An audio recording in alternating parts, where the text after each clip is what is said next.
Hello everyone, welcome to my YouTube channel. I am Shweta, a final year BSc Nursing student in Government Medical College Jalaun.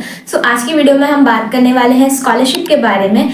अगर आप BSc nursing कर रहे हो तो आपको कितना स्कॉलरशिप मिलेगा, कैटेगरी वाइज स्कॉलरशिप की बात करेंगे, कौन कौन एलिजिबल है, कब स्कॉलरशिप के फॉर्म आते हैं एंड किन कंडीशन में आपका स्कॉलरशिप नहीं आएगा और उसके लिए कैसे करेक्शन होगा। अभी मैंने एक शॉर्ट वीडियो डाला था जिसमें मैंने बोला था अगर आपको इस पे लॉन्ग वीडियो चाहिए तो आप लोग कमेंट करना, तो उस पर काफ़ी नंबर्स में स्टूडेंट्स ने कमेंट किया था, इसलिए मैं ये वीडियो बना रही हूँ। और अगर आप ये वीडियो पूरा लास्ट तक देखते हैं तो आपका कोई भी डाउट नहीं बचेगा। आपको इस वीडियो को पूरा लास्ट तक देखना है। एंड वीडियो स्टार्ट करने से पहले आपसे एक रिक्वेस्ट है, अगर आप चैनल पर नए हैं तो प्लीज़ चैनल को सब्सक्राइब कर लें, क्योंकि इस चैनल पर आपको ऐसी इन्फॉर्मेटिव वीडियोस मिलती रहती हैं। स्टार्ट करते हैं। फर्स्ट, स्कॉलरशिप आपको मिलता कैसे है, कहाँ से मिलता है? तो देखो, मैं यूपी से पढ़ रही हूँ, यूपी के गवर्नमेंट कॉलेज से, एंड हमें जो स्कॉलरशिप मिलती है वो यूपी गवर्नमेंट के थ्रू मिलती है। मतलब अगर स्कॉलरशिप का फॉर्म आता है, नोटिफिकेशन आता है, तो वो सबके लिए सेम आता है। जो यूपी स्कॉलरशिप वाला स्कॉलरशिप है वही मिलता है, तो सबके लिए सेम ही होता है। लाइक अगर आप बीएससी कर रहे हो, बीए कर रहे हो, या फिर बीएससी नर्सिंग कर रहे हो, या फिर कोई भी कोर्स कर रहे हो यूपी के अंदर, तो आपको यूपी स्कॉलरशिप के थ्रू ही स्कॉलरशिप मिलता है। तो सबके लिए वो सेम डेट होता है, लास्ट डेट भी सेम ही होता है, सबका फॉर्म एक साथ आता है, ठीक है। उसके अलावा अगर बात करी जाए कि स्कॉलरशिप आता कितना है गवर्नमेंट और प्राइवेट दोनों में, और उसमें भी कैटेगरी वाइज, तो अगर आप ओबीसी, जनरल या फिर ईडब्ल्यूएस लग रहा है आपका, या फिर आप एससी कैटेगरी से हो, एसटी कैटेगरी से हो, सबका स्कॉलरशिप आता है। यहाँ पे कैटेगरी से कोई लेना देना नहीं है कि आपका स्कॉलरशिप आएगा या नहीं आएगा। अगर आपके सारे डॉक्यूमेंट सही हैं तो आपका स्कॉलरशिप आएगा, ठीक है। अब स्कॉलरशिप कितना आता है उसकी बात करते हैं। तो देखो, अगर आप एक गवर्नमेंट कॉलेज में पढ़ रहे हो तो आपका स्कॉलरशिप 90 to 95% तक वापस आ जाता है, अगर आप एक गवर्नमेंट कॉलेज में हो। वहीं अगर आप एक प्राइवेट कॉलेज में हो तो आपका 40 to 45% आ जाता है, अगर आप ओबीसी या जनरल से हो। और अगर आप एससी या एसटी कैंडिडेट हो तो आपका 80 to 90% स्कॉलरशिप वापस आ जाता है, ठीक है। तो ये हो गया आपका कैटेगरी वाइज स्कॉलरशिप कितना आता है। इसके अलावा बात करी जाए कि किन लोगों का स्कॉलरशिप आता है, एलिजिबिलिटी क्या होती है स्कॉलरशिप के लिए। तो एलिजिबिलिटी की बात करें, इसमें दो मेन फैक्टर हैं जो आपको ध्यान में रखने हैं। पहला, आपके फादर गवर्नमेंट जॉब में नहीं होने चाहिए, अगर हैं भी तो आपका जो फैमिली इनकम है वो 8 लाख रुपए से ज़्यादा नहीं होना चाहिए, ठीक है। अगर आपका फैमिली इनकम 8 लाख रुपए से ज़्यादा है तो उस केस में आप एलिजिबल नहीं होते हो यूपी स्कॉलरशिप लेने के लिए। उसके अलावा अगर आपने पहले कोई अंडर ग्रेजुएट कोर्स किया है, लाइक बीए किया है, बीएससी किया है, या फिर कोई भी अंडर ग्रेजुएट कोर्स किया है जिसमें आपने स्कॉलरशिप ली है, इन दो केसेस में आपकी स्कॉलरशिप नहीं आती है। बाकी सबके लिए स्कॉलरशिप आती है, मतलब ऐसा कुछ नहीं कि आपकी स्कॉलरशिप नहीं आएगी। अगर आपके सारे डॉक्यूमेंट सही हैं, आपने पहले कोई अंडर ग्रेजुएट कोर्स नहीं किया है, आपके फादर गवर्नमेंट जॉब में नहीं है, या फिर है भी तो तब भी आपके जो फैमिली इनकम है वो 8 लाख रुपए से कम है, तो आपका स्कॉलरशिप आएगा, ठीक है। तो ये था एलिजिबिलिटी। इसके अलावा बात करें कि जिन स्टूडेंट्स ने पहले से कोई अंडर ग्रेजुएट कोर्स किया है या फिर उसमें स्कॉलरशिप ली है तो उसको करेक्ट कैसे करवाना है। सबसे मेन जो इस वीडियो का पार्ट है वो ये है, यहाँ से शुरू हो रहा है और आपको इसको ध्यान से सुनना है। तो देखो, अगर आपने पहले कोई अंडर ग्रेजुएट कोर्स किया है, चाहे आपने 1 साल किया हो, 2 साल किया हो, या फिर आपका पूरा कोर्स कंप्लीट हो गया हो। अब यहाँ पे भी दो चीज़ें हैं, जैसे अगर आपने अपने बीएससी में या फिर जो भी कोर्स पहले किया था उसमें अगर आपने स्कॉलरशिप के लिए अप्लाई किया था और वो फॉर्म या तो आपने कॉलेज में जमा नहीं किया या फिर आपने अप्लाई ही नहीं किया, अगर अप्लाई किया था और आपने कॉलेज में जमा नहीं किया वो, और या तो आपने अप्लाई ही नहीं किया था, तो इन दोनों केसेस में आप सेफ हो, आपका स्कॉलरशिप आएगा।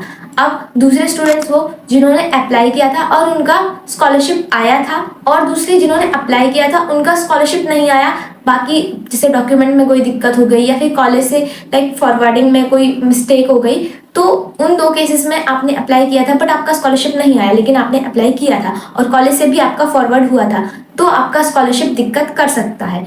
बट यहाँ पे क्या होता है कि जैसे बहुत सारे स्टूडेंट्स, मतलब मेरे साथ के भी ऐसे हैं जिन्होंने अपना बीएससी भी किया है और अब वो बीएससी नर्सिंग कर रहे हैं, और कुछ स्टूडेंट्स ऐसे भी हैं जिनका बीएससी भी चल रहा है, बीएससी नर्सिंग भी चल रहा है, एंड स्टिल उनका स्कॉलरशिप आ रहा है।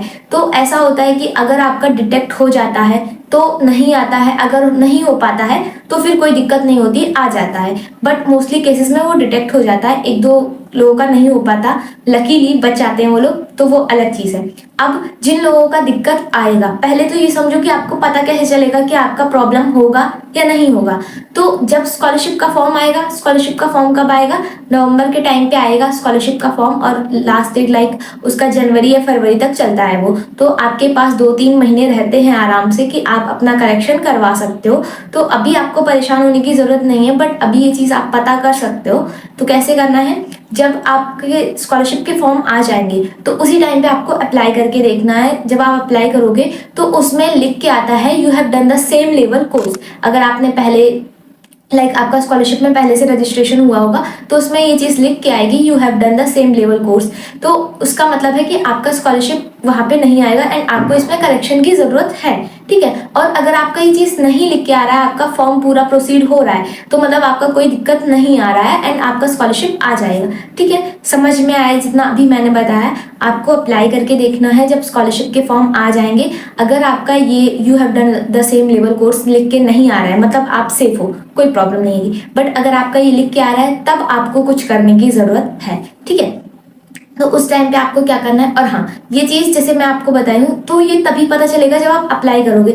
अभी आपको कोई नहीं बता सकता कि आपका स्कॉलरशिप आएगा नहीं आएगा, प्रॉब्लम होगी या नहीं होगी, ठीक है। और पहले ये चीज़ नहीं हो रही थी, पहले ये वाली प्रॉब्लम नहीं आ रही थी, बट अभी के स्टूडेंट्स को ये प्रॉब्लम आ रही है। अभी लास्ट ईयर से क्या हुआ है, OTR शुरू हो गया है स्कॉलरशिप में, जो कि पहले नहीं होता था। तो पहले जो रजिस्ट्रेशन था वो इजीली आपका लेबल बाईपास करा दिया जाता था, बट अभी क्या प्रॉब्लम आ रही है, अभी OTR हो रहा है। तो OTR क्या होता है, OTR वन टाइम रजिस्ट्रेशन होता है जो कि आपको स्कॉलरशिप के टाइम पे करवाना होता है। अब कुछ लोग ऐसे होंगे जिन्होंने पिछली साल से पहले ही उनका BSc वगैरह कंप्लीट हो गया होगा या फिर उन्होंने क्विट कर दिया होगा, तो उन लोगों के में शायद ये इशू ना आए, बट जिन लोगों ने OTR करवाया है तो उनके में ये आ सकता है प्रॉब्लम।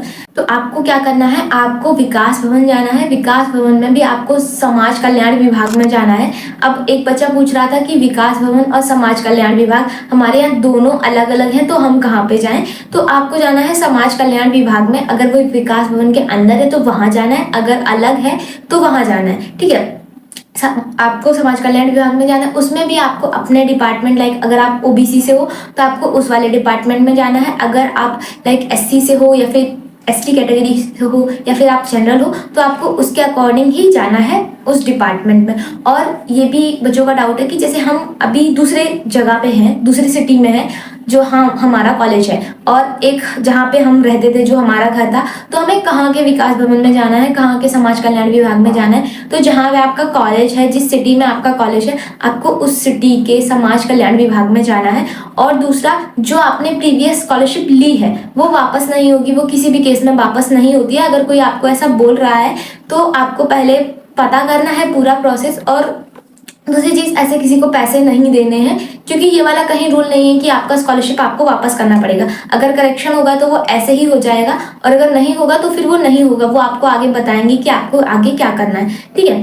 तो आपको वहाँ पे जाना है समाज कल्याण विभाग में, और वहाँ पे आपको जाके अपनी प्रॉब्लम बतानी है एंड आगे वो जो बताते हैं, जो भी डॉक्यूमेंट्स बताते हैं, वो आपको प्रिपेयर करवा लेने हैं। और जब स्कॉलरशिप का टाइम आएगा तो आपका करेक्शन हो जाएगा। और जैसे मैं गई थी, ठीक है, मैंने अपना करेक्शन करवाया था, तो फर्स्ट ईयर में मेरा करेक्शन नहीं हुआ था क्योंकि मुझे पता ही नहीं था कि ऐसा कुछ होता भी है। सेकेंड ईयर में जब मुझे पता चला तो मैं अपने यहाँ के विकास भवन में गई थी, और उसमें भी डेट निकल गया था, तो मुझे उतना आइडिया नहीं था, मतलब वो छूट गया था, कुल मिला के मेरा नहीं हो पाया था सेकेंड ईयर में। थर्ड ईयर में मेरा पहली बार स्कॉलरशिप आया था, और थर्ड ईयर में मेरी जो फीस लगी थी वो 34,000 के समथिंग कुछ लगी थी, एंड मेरा जो स्कॉलरशिप आया था वो 36,000 आया था, ठीक है। 1-2 हज़ार रुपये ज़्यादा ही आए थे जितना मेरा फीस लगा था उससे। तो अगर आपका करेक्शन हो जाएगा तो आपका स्कॉलरशिप आ जाएगा, बट देखो ऐसा कोई गारंटी नहीं कि आपका आ ही जाएगा, क्योंकि मेरे साथ भी काफ़ी सारे स्टूडेंट्स ने करवाया था जिसमें से 1-2 बच्चों का नहीं आया है। कुछ दिक्कत हो रही है या फिर जो भी है वो उतना क्लियर भी नहीं हो पाया कि क्यों नहीं आया है, बट मैक्सिमम स्टूडेंट्स का करेक्शन हो जाता है। तो मेरा कहने का ये मतलब है कि आप लोग अभी से पहले तो परेशान नहीं हो, जब स्कॉलरशिप का टाइम आएगा तब आप अप्लाई करोगे तो आपको पता चल जाएगा कि आपके में इशू आ रहा है या नहीं आ रहा है। बाकी आप अपने सेफ के लिए आप अभी जाके पता कर लो कि क्या प्रोसीजर होता है, कैसे होता है, वो चीज़ आप पता कर सकते हो। अगर वो कोई डॉक्यूमेंट बताते हैं तो वो आपको पहले से प्रिपेयर करवा के रखवा लेना है, बस इससे ज़्यादा कुछ नहीं करना है। और स्कॉलरशिप अगर आपके सारे डॉक्यूमेंट सही होते हैं तो आपका स्कॉलरशिप आ जाएगा। एंड जिन स्टूडेंट ने पहले कोई कोर्स नहीं किया है, जिनके फादर गवर्नमेंट जॉब में नहीं है, तो उनको कोई दिक्कत लेने की ज़रूरत नहीं है, कोई टेंशन लेने की ज़रूरत नहीं है, उनका स्कॉलरशिप नॉर्मल आ जाएगा, कोई इशू नहीं आएगा। ठीक है, तो आई होप आपको समझ में आया होगा जो भी मैंने अभी तक बताया है। एंड अगर नहीं समझ में आया तो वीडियो को दोबारा देखो, क्योंकि मैंने सारी चीज़ें एक एक करके एक्सप्लेन की हैं, आपको समझ में आ जाएगा। जो स्टूडेंट्स अप्लाई करेंगे स्कॉलरशिप के लिए उनको कौन से डॉक्यूमेंट्स चाहिए होंगे, जिनका कोई इशू नहीं आ रहा है तो आपके वही डॉक्यूमेंट्स लगेंगे सेम जो आपके 10th और 12th में लगे थे। बस यहाँ पे आपका जो है इसका बीएससी नर्सिंग का जो फीस आपने सबमिट किया है 40 के, उसका रिसिप्ट लगेगा। जो लोग प्राइवेट कॉलेज में है तो आपका प्राइवेट कॉलेज में जितना आपने फीस सबमिट किया होगा उसका रिसिप्ट लगेगा। बाकी सारे डॉक्यूमेंट सेम रहते हैं। एंड अगर आपको चाहिए कि मैं उसके लिए अलग से वीडियो बना दूँ तो आप लोग कमेंट बॉक्स में बता सकते हो। तो ये था पूरा प्रोसेस कि कैसे आपको क्या करवाना है, वो आपको वहीं पर जाके एक बार पता कर लेना है। क्योंकि मेरे टाइम पे दूसरे डॉक्यूमेंट्स लगे थे एंड मेरे बाद जो बच्चे करवाने गए थे उनके उतने डॉक्यूमेंट्स लगे भी नहीं थे, ऐसे ही करेक्शन उनका हो गया था, तो इसीलिए मैं बता रही हूँ। बाकी फिर भी किसी को इंटरेस्ट है जानने में कि मेरे टाइम पे कौन से डॉक्यूमेंट्स लगे थे तो आप लोग वीडियो देख सकते हो स्कॉलरशिप पे, मैं शेयर कर दूंगी कम्युनिटी पोस्ट पे, तो आपको वो वीडियो मिल जाएगा और उसमें मैंने सारे डॉक्यूमेंट्स बताए थे कि मेरे टाइम पे कौन से डॉक्यूमेंट्स लगे थे। तो see you in the next video, subscribe for more, bye.